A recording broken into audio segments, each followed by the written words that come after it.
nawawala sa issue, kaya ayun nagkakaroon ng trip-trip ba sa buhay.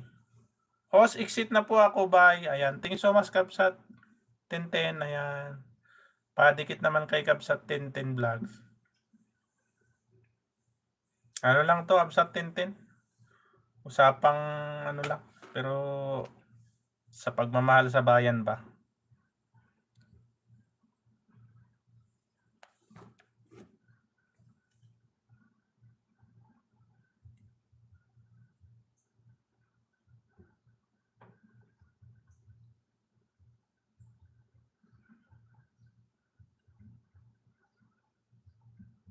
Mauulit pa yan ng maulit habang nakaupo yan si Bangag.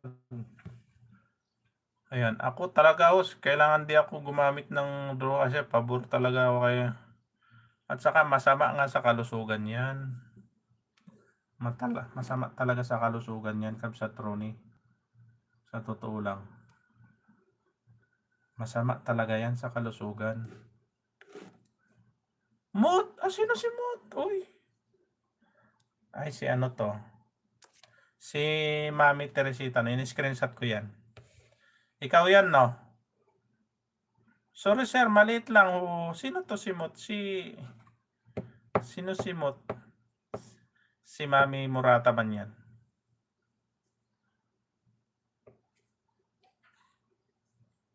Si Mutya po.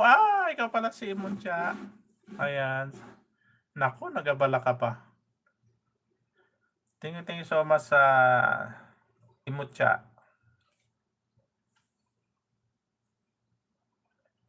Grabe. Ito, usapang ano lang to.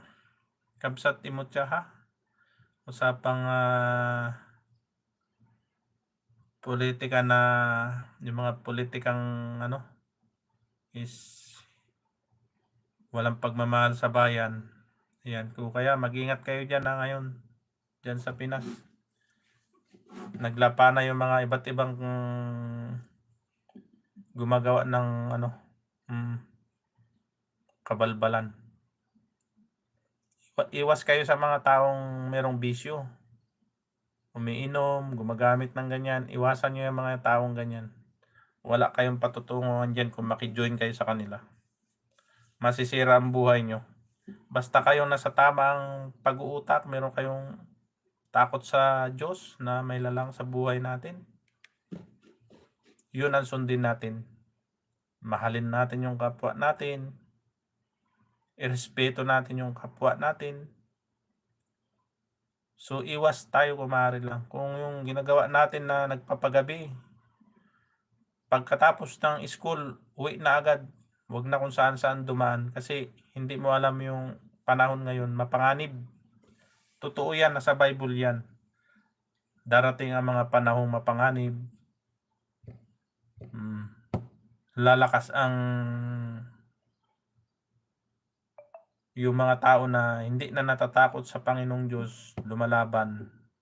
Yan ang dapat layuan. Huwag makisalamuha dyan. Wala mapapala ang buhay. Lalo na ngayon, ang pinuno ng bansa natin ay truly positive talagang sira na yung utak.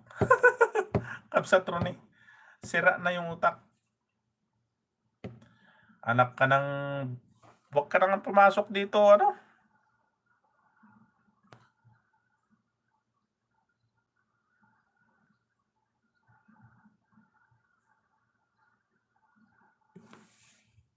BBM ka dyan. Umalis ka dito sa live ko tayo. Hindi kami BBM nga. Balik ka ng balik.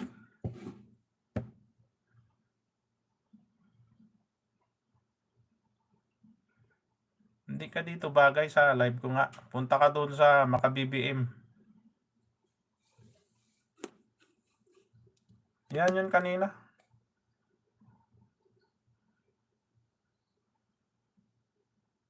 Sabi niya BBM tayo. Kanina ka pa BBM ng BBM. Sabi ko nga.